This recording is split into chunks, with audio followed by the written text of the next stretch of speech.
when he talked about how much he loved his twin and yet how he felt burdened about taking care of his twin, it was as if he was describing my own life. So he articulated so many things that I was feeling and experiencing, but I hadn't put in words. So he could take my story and make it real for me, that there were people like me out there.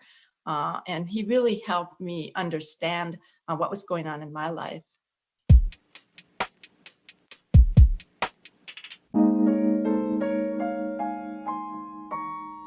Hi everyone and welcome to Without These Books. I'm your host, Allison Roach. Without These Books is a thank you inspired video podcast that celebrates the authors, books, and characters that changed us as writers, readers, and as people. So, on the show today, I will be interviewing Marilyn Peterson Haus. Marilyn attended Augsburg College, which is now Augsburg University in Minneapolis, and then she and her husband later settled in Western Massachusetts, where she raised 3 children, earned an MBA, and launched a successful business career. After retiring from her day job, Marilyn followed her dream to become a writer, began attending weekly writers' workshops, and over the course of 10 years, wrote and completed Half a Whole, her first book.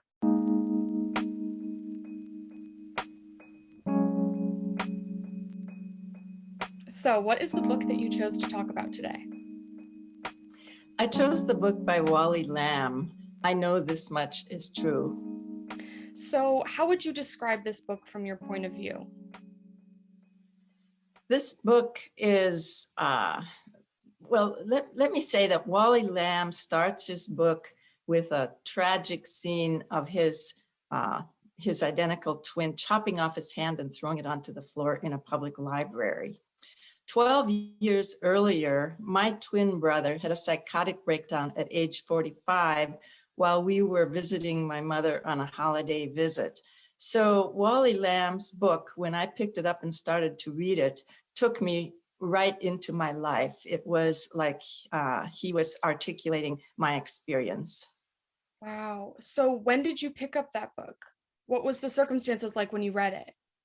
You know, it's 20 years ago now, so it's hard for me to remember exactly how I got hold of the book, but I'm sure I read about it and I saw one twin with a mental illness.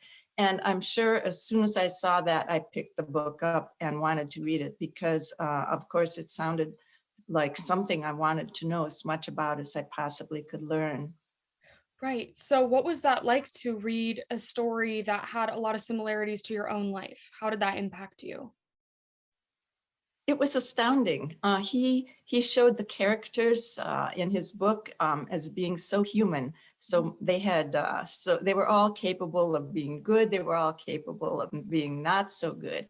And it articulated so much of my experiences with my family, and when he talked about how much he loved his twin and yet how he felt burdened about taking care of his twin, it was as if he was describing my own life. So he articulated so many things that I was feeling and experiencing, but I hadn't put in words. So he could take my story and make it real for me, that there were people like me out there.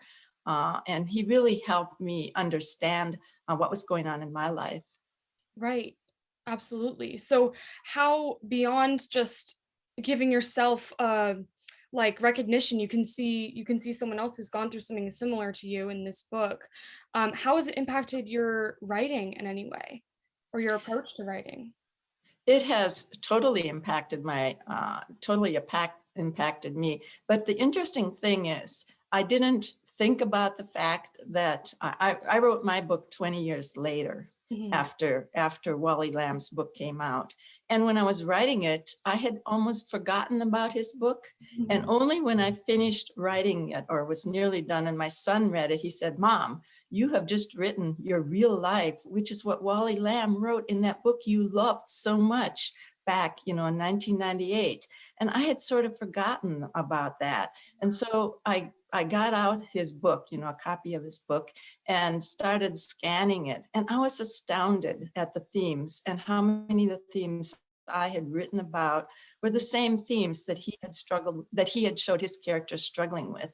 And so I don't know if unconsciously I remembered what he had written, or if it's just that our stories were so parallel. His being, an imagined story, which was amazing, and mine being my actual living the story that he had written. So it had an impact. I'm not sure exactly how to put all of that together. Right. Yeah.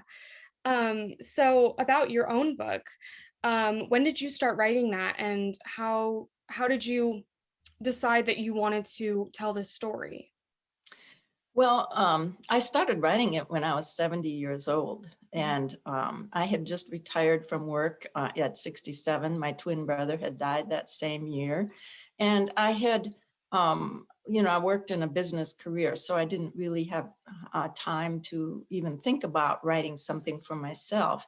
But when I retired, I suddenly had time and I had freedom. My brother and my mother had both died, and they're main characters in the book, neither of whom would accept the fact that my brother had a mental illness.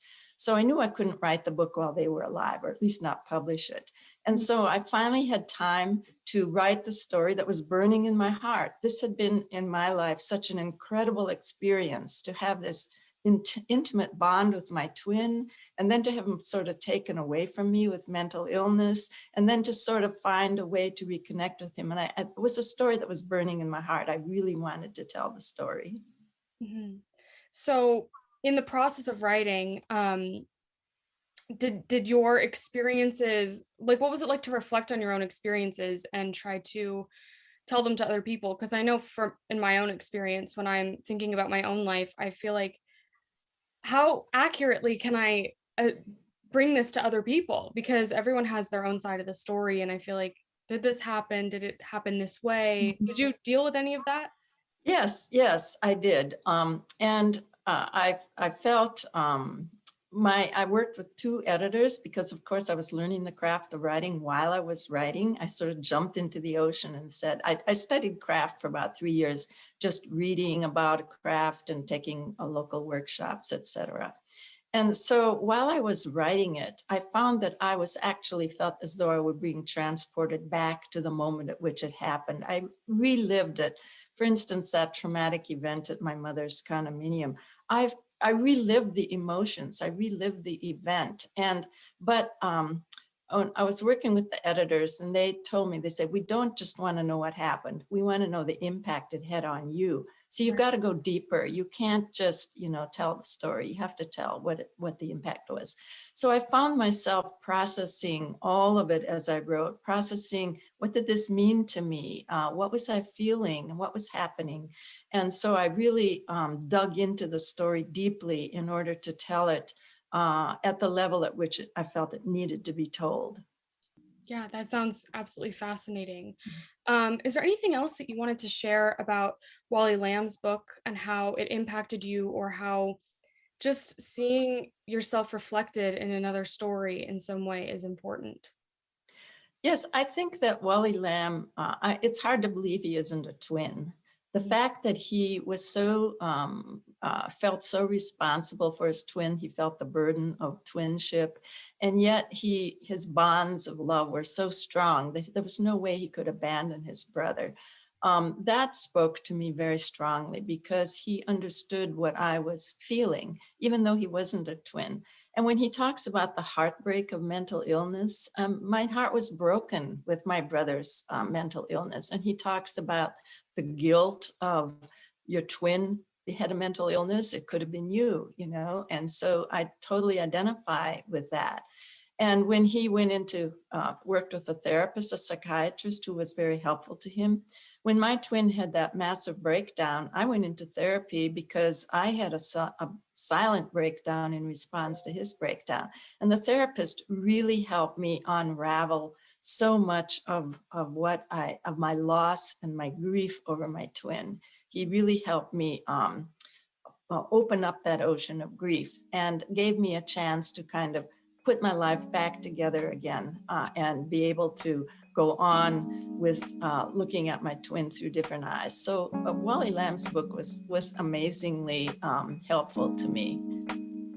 All right. Well, thank you so much for being with me today. I absolutely enjoyed talking to you, and it was absolutely fascinating. So, Well, thank you, Allison. I've enjoyed so much being here.